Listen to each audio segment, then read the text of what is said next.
बोलेंगे तो आप एकदम ब्रेक लगा। बस वो मुझे तो तुमको जो पूछना पूछ सकते, मैंने जो मेरा जैसे अभी इन्होंने बताया कि राशनिंग के मामला पर जो है राष्ट्रवादी कांग्रेस पार्टी तहरीक चला रही है, आमदार साहब खामोश है, तो कांग्रेस पार्टी का इसमें क्या बोलना है, क्या करेगी वो अनाज दिलाने के लिए? हम मिलने वाले अभी जाके FDO साहब से। अनाज तो सभी को मिलना चाहिए। 22,000 जैसे राशन कार्ड होगा, अभी पेपर के अंदर हम पढ़ रहे उसके अंदर ऐसा है कि 22,000 लोगों को राशन मिलने वाला है। हम तो ये चाहेंगे जितने केसरी कार्ड है सबको मिले, क्योंकि ये मालेगांव शहर गरीब बस्ती है, यहाँ पर पावरलूम सेक्टर है, यहाँ पर हर आदमी मजदूर है। 20% अगर सेट है तो 80% गरीब लोग हैं यहाँ पर। हम तो चाहेंगे कि भाई सभी को ये हो जाए। जो पीले राशन कार्ड वालों के साथ में भी जो नाइंसाफ़ी हो रही है, 6 यूनिट का 4 को मिलता है, 10 यूनिट का 7 को जो देते हैं, ये जो मामला था ये भी हम FDO को उजागर करने वाले जाकर, और हम लोग कल या परसों जाकर हम मेमोरेंडम देंगे और उनसे बात प्रस करेंगे। अभी पीले राशन कार्ड वालों के साथ में जो अन्याय होता है वो नहीं होना चाहिए, उनको भी बाकायदा जितना यूनिट है उनको मिलना चाहिए। और आने वाले मंगल के रोज़ हमारा 1 दिन का धरना कारपोरेशन के गेट पे रहेगा, सफाई के शहर के अंदर सफाई के ताल्लुक से। और जो एम्बुलेंस का भाड़ा 13 रुपया हो गया, उसके बारे में कल हम एक लेटर दे देंगे और आने वाले मंगल के रोज़ हम कारपोरेशन के ऊपर 1 दिन का धरना देने वाले हैं। जो भी आप पर कानूनी कार्रवाई की गई, तो इस सिलसिले को लेकर मौजूदा MLA से भी आपने कुछ बात की थी, ये बात सामने आ रही है? नहीं, मैंने किसी से कोई बात नहीं किया। बहरहाल इतनी बात है कि उन्होंने जो ऑफिसर से बात करेंगे मेरे पास 20 घंटे के बाद FIR दाखिल क्यों हुई, इसके अंदर भी एक बड़ा राज है कुछ ना कुछ।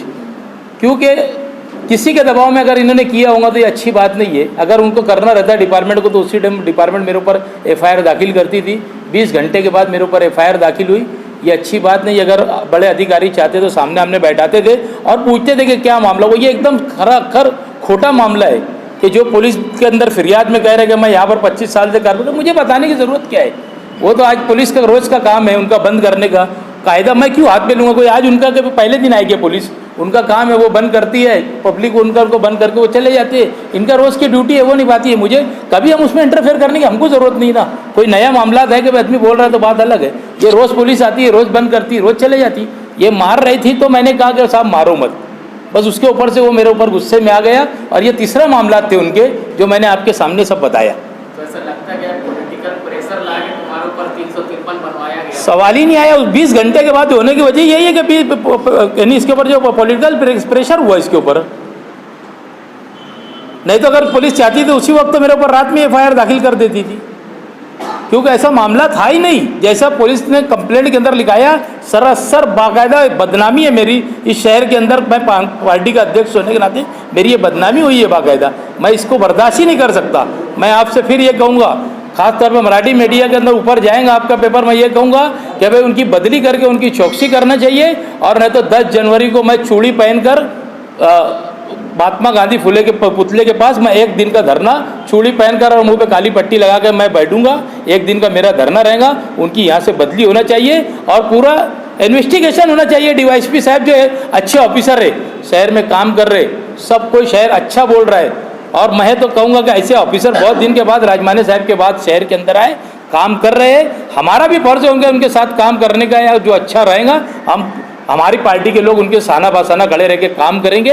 हम उनके लिए कोई दो राय नहीं कि अच्छे काम ऑफिसर की हम सराहना करेंगे। शहर के अंदर गुंडागर्दी कहीं ना कहीं रुकी है, कहीं ना कहीं कारोबार रुक रहा है, 2 नंबर करने वालों का कारोबार रुक रहा है, गुटके की रेड हो रही है, सब कुछ हो रहा है। ऐसे ऑफिसर आए मालेगांव शहर के अंदर काम कर रहे हैं, हम उन्हें मुबारकबाद देते हैं। हमारे एडिशनल SP साहब भी अच्छे ऑफिसर है, वो भी आए, उन्होंने भी अच्छा काम कर रहे हैं। हम दोनों ऑफिसर को मुबारकबाद देते हैं और उन्होंने शहर के अंदर काम करेंगे, हम उनके साना बसाना खड़े रहेंगे।